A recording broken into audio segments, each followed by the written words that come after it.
नमस्कार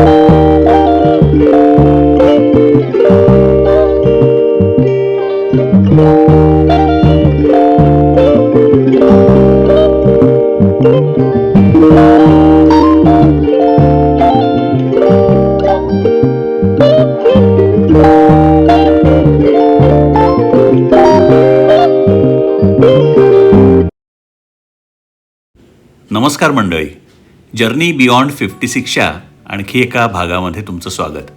आज कोल्हापूर स्पेशल भाग 3 बघणार आहोत. कोल्हापूर शहरातनं फेरफटका मारत मारत आज मी निघालोय पन्हाळा गडाकडे. मंडळी, तुम्हाला हे माहिती आहे का, कोल्हापूरला भारतातलं पहिलं सामाजिक क्रांतीचं शहर म्हटलं जातं. कोल्हापूरचे राजश्री छत्रपती शाहू महाराज हे आरक्षण लागू करणारे भारतातले पहिले शासक होते. 1902 साली त्यांनी हे केलं. शिक्षण, स्त्री समानता, दलित उत्थान यासाठी त्यांनी खूप काम केलं. त्यामुळे कोल्हापूरला प्रगत विचारांचं असं शहर मानलं जातं.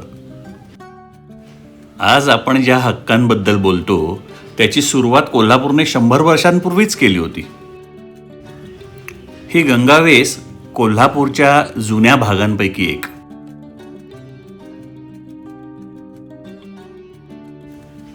आता आपण बघतोय ती पंचगंगा नदी.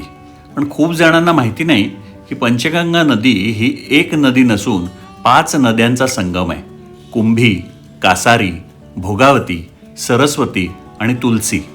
म्हणून कोल्हापूरला 5 नद्यांचं शहर असंही म्हटलं जातं. हा जो कोल्हापूरपासून पन्हाळ्याकडे जाणारा रस्ता आहे तो माझा लाडका रस्ता आहे. किती सुंदर आहे बघा. दोन्ही बाजूला हिरवंगार शेतं, ऊसाचे मळे आणि झाडांच्या कमानीमधून आपण पुढे पुढे पुढे सरकत राहतो. तुम्ही जर कोल्हापूरची माती बघितली तर ती लाल रंगाची आहे आणि ही लाल माती कुस्तीसाठी फार उपयुक्त मानली जाते. आणि म्हणूनच इथे अनेक नामवंत मल्ल घडले. तालमी ही इथे संस्कृती आहे. कुस्ती हा काही फक्त खेळ नाही आहे. पन्हाळ्याला जाताना फार ट्रॅफिक नसतं. हा छोटासा घाट क्रॉस करावा लागतो. आता थोड्याच वेळात आपण पन्हाळ्याला पोहोचू. जितका जमेल तितका तिकडचा इतिहास समजून घेण्याचा प्रयत्न करू. पण मला नेहमी असं वाटतं, कोल्हापूर हे बघण्यापेक्षा समजून घेण्याचं शहर आहे. इथे बाजीप्रभू देशपांडेंचा लढतानाचा पुतळा दिसला की समजायचं आपण पन्हाळ्यामध्ये आलेलो आहोत. पन्हाळा आणि पन्हाळ्याचा इतिहास जर समजून घ्यायचा असेल तर सकाळी लवकर यावं आणि शनिवार रविवार सोडून यावं.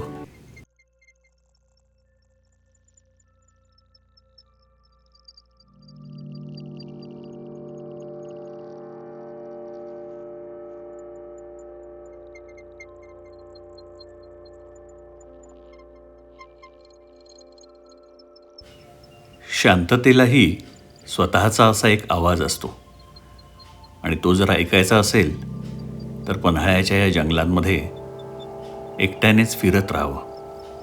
खूप छान वाटतं. हे महाशय एकाच जागेवर तासभर शांत ध्यानाला बसले होते. माझं मन मात्र सारखं सारखं इतिहासात जात होतं. गडाभोवतीचा हा परिसर पाहून वाटलं, काय असेल तो 1660चा क्षण, जेव्हा आदिलशाहीच्या सिद्धी जोहर नावाच्या सेनापतीने या गडाला वेढा घातला होता. अगदी 4ही बाजूनी ढगांनी वेढलेलं आकाश, गडाभोवती मृत्युमुखी शांतता. पन्हाळ्याचे सर्व रस्ते या सिद्धी जोहरनी बंद केलेले होते. तोफांचं तोंड गडाकडे रोखलेलं होतं. खाली हजारोंचं सैन्य वर चढण्यासाठी वाट बघत होतं. अन्नसाठा हळूहळू कमी होत होता. मोजके मावळे, पाणी कमी आणि प्रत्येक रात्री तणाव वाढत होता. शत्रूच्या सैन्याच्या तुलनेमध्ये गडावरती मोजकेच मावळे होते, पण जे होते ते हिरे होते. हिरे बाजीप्रभू देशपांडे, फुलाजी प्रभू, नेताजी पालकर, हिरोजी फर्जत, मुरारबाजी देशपांडे आणि असंख्य अनाम मावळे, जे महाराजांसाठी जीव असा ओवाळून टाकायला तयार होते. पन्हाळ्याच्या वेढ्यात महाराजांसोबत तलवारी आणि इतर शस्त्र होतीच, पण त्याहून मजबूत होती मावळ्यांची निष्ठा. शेवटी मावळ्यांच्या आग्रहामुळे महाराज पन्हाळगड सोडायला तयार झाले आणि विशाळगडाच्या दिशेने निघाले. बाजीप्रभू देशपांडे आणि मोजके 300 मावळे, समोर हजारोंचं सैन्य, पण विशाळगडावरनं तोफेचा आवाज येईपर्यंत शेवटपर्यंत लढत राहिले. आणि दूरवरून विशाळगडाची तोफ डागली गेली. तो आवाज म्हणजे महाराज सुरक्षित पोहोचल्याचा संदेश होता. तो आवाज ऐकताच बाजीप्रभू कोसळले. खिंड पावन झाली. त्या दिवशी घोडखिंड पावनखिंड झाली. मी आत्ताच्या बुरुजावर उभा आहे. तिथून संपूर्ण वेढा परिसर दिसतो. मन भरून येतं. अतिशय छान हवा आहे. एकदा हा अनुभव घेण्यासारखाच आहे. अंबरखान्याला आज लोक जरी पर्यटन स्थळ म्हणून बघत असले तरी हे पन्हाळा किल्ल्यावरील एक मोठं आणि महत्त्वाचं ठिकाण आहे, जिकडे किल्ल्यातील सैन्यासाठी धान्य आणि इतर आवश्यक वस्तूंचा साठा एकेकाळी ठेवला जायचा. त्यामुळे किल्ल्याला वेढा पडला की अन्न पाणी तुटत नसे. आणि हे ठिकाण ऐतिहासिक आणि पर्यटनदृष्ट्या महत्त्वपूर्ण आता झालं आहे. किल्ल्यावरील ज्या भव्य वास्तू आहेत त्या वास्तूंपैकी ही एक वास्तू आहे. अंबरखान्याला मराठा योद्ध्यांच्या दूरदृष्टीचे आणि शौर्याचं प्रतीक मानलं जातं.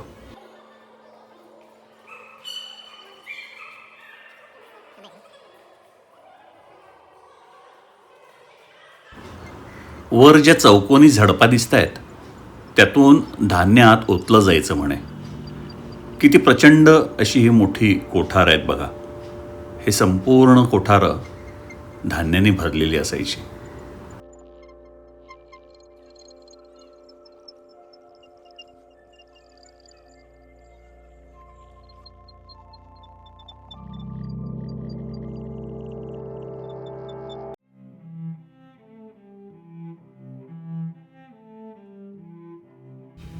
पन्हाळा किल्ल्यावरील अंधार बावडी ही एक ऐतिहासिक 3 मजली भूमिगत विहीर आहे, जी शत्रूंनी वेढा घातल्यावर गडावरील सैन्यासाठी गुप्त पाणी पुरवठा आणि चोरवाटा म्हणून वापरली जायची. ज्यामध्ये या जागेचं विशेष म्हणजे शिवाजी महाराजांनी जेव्हा सिद्धी जोहरचा वेढा पडला होता तेव्हा निसटताना ह्या जागेचाच उपयोग केला होता. आणि त्यामुळे ही जागा आजही आश्चर्यकारक आणि प्रेक्षणीय वास्तू आहे. मला खूप वेगळीच भावना निर्माण झाली इथे आल्यावर. महाराजांचा स्पर्श या वास्तूला झालाय.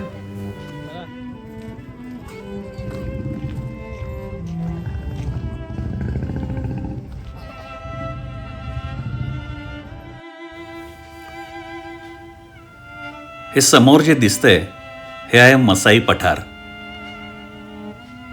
तिथेच एक बुरुज आहे आणि त्या बुरुजावरनं मी मगाशी जे दाखवलं ते त्या बुरुजावरच मी गेलो होतो.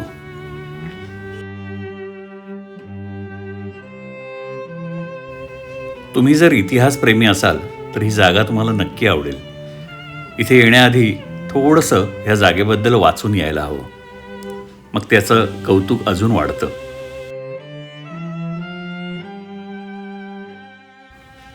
आत्ता आपण निघालोय ते 3 दरवाजा या ठिकाणाकडे. गडाच्या पश्चिमेकडील एक महत्त्वाचा आणि ऐतिहासिक प्रवेशद्वार आहे हे. याला कोकण दरवाजा असंही म्हणतात, कारण तो कोकणाकडे जातो. या दरवाजाचे कोरीवकाम खूप सुंदर आहे. छत्रपती शिवाजी महाराजांनी सिद्धी जोहरच्या वेढ्यातून निसटताना या मार्गाचा वापर केला होता असंही सांगितलं जातं. हा दरवाजा पन्हाळ्याच्या संरक्षणात्मक रचनेचा एक भाग आहे, जिथे एकाच ठिकाणी 3 दरवाजे आहेत, जे गडावर प्रवेश करणे शत्रूसाठी कठीण बनलं होतं.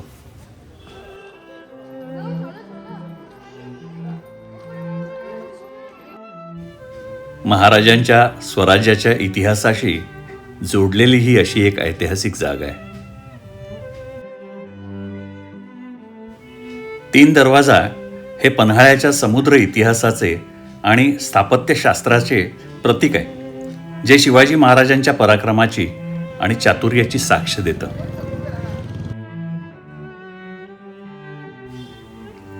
प्रवेशद्वारावरील दगडामध्ये गणपतीची एक मूर्ती कोरलेली आहे.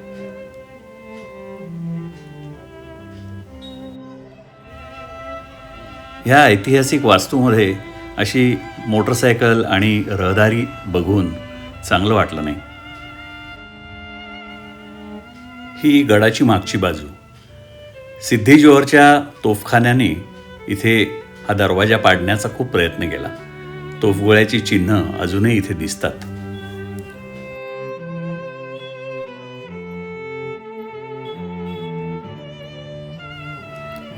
असं वाटलं की सरकारने ही जागा ताब्यात घेऊन जतन करायला हवी. जर ही जागा युनेस्कोकडे असती तर आज ती खूप छान प्रकारे आपल्याला दाखवली असती त्यांनी. हे असे रस्ते तुटलेले आहेत किंवा आजूबाजूला जो कचरा आहे त्यापेक्षा स्वच्छ असा हा परिसर झाला असता सगळा. पायवाट किती छान आहे. पन्हाळ्याहून आम्ही निघालो ज्योतिबाच्या दर्शनाला. हा जो मधला रस्ता आहे तो अतिशय प्रेक्षणीय आहे. कोल्हापूरचे ज्योतिबा मंदिर हे महाराष्ट्रातील एक प्रसिद्ध मंदिरांपैकी एक आहे.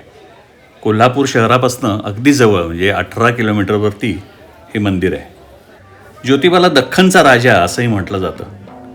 प्राचीन काळामध्ये अशी एक कथा सांगितली जाते की कोल्हापूरवर रत्नासूर नावाच्या एका राक्षसाने अत्याचार चालवलेले होते आणि तेव्हा आई अंबाबाईने शंकराला साकडं घातलं की कोल्हापूरचं रक्षण कर.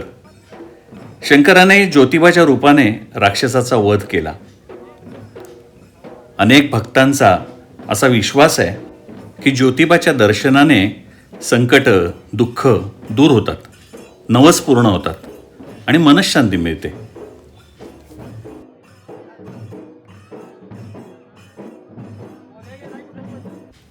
चैत्र महिन्यात इथे भव्य अशी यात्रा भरते. त्या यात्रेमध्ये गुलालाची उधळण होते, भक्तांचा जल्लोष असतो.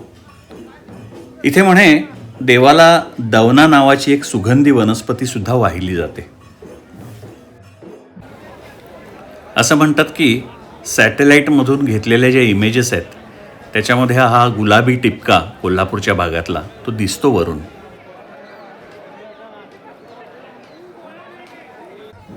ज्योतिबा खेटे म्हणजे कोल्हापूरमधील एक खास धार्मिक परंपरा आहे, ज्यामध्ये माघ महिन्यातील 5 रविवार कोल्हापूरचे भाविक अनवाणी पायांनी ज्योतिबाच्या नावानं चांग भलं असा जयघोष करत डोंगरावर जाऊन देवाचं दर्शन घेतात.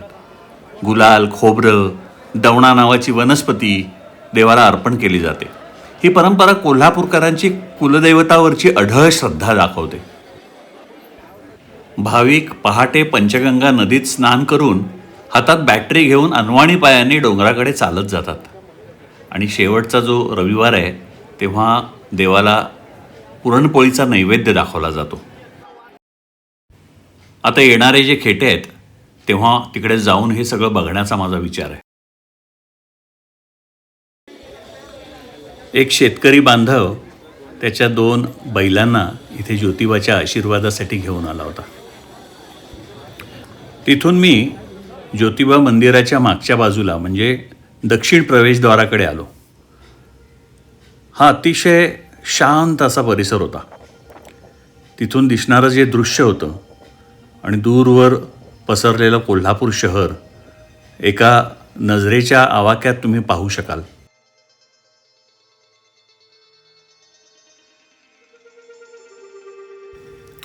ज्योतिबा हे देवस्थान समुद्रसपाटीपासून उंचावर असल्यामुळे खूप थंड असा वारा सुटला होता. मन मोहरून जातं ह्या अशा वाऱ्यामध्ये. आपण एक तासभर जरी बसलो तरी खूप फ्रेश व्हायला होतं.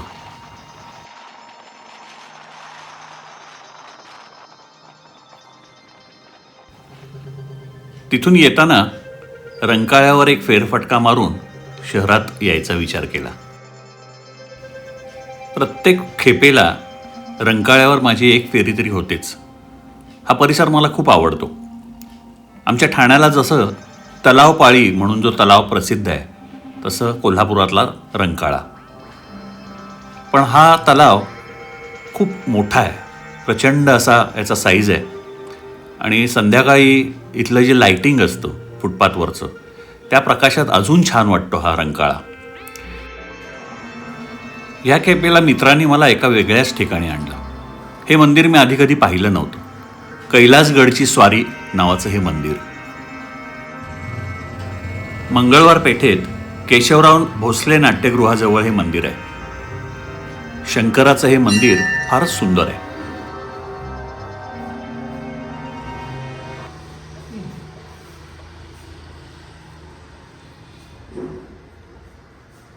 सर, पहिल्यांदा माहिती सांगतो आणि त्या ह्याच्यात तुम्ही या सर.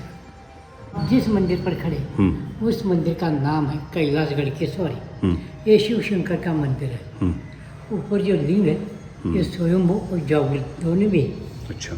इसके ऊपर जो नाग है 1972 में श्रावण मास सोमवार के लिए इधर अभिषेक चल रहा था.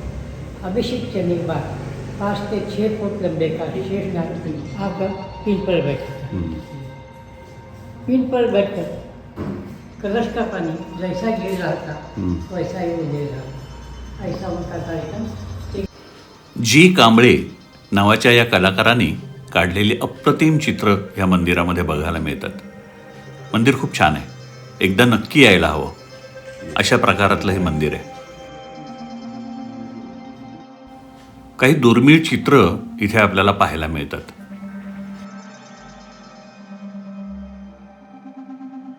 नाम क्या है? जाधव. जाधव. लक्ष्मण जाधव. ठीक. खूप धन्यवाद जाधवजी. खूप चांगली माहिती दिली तुम्ही.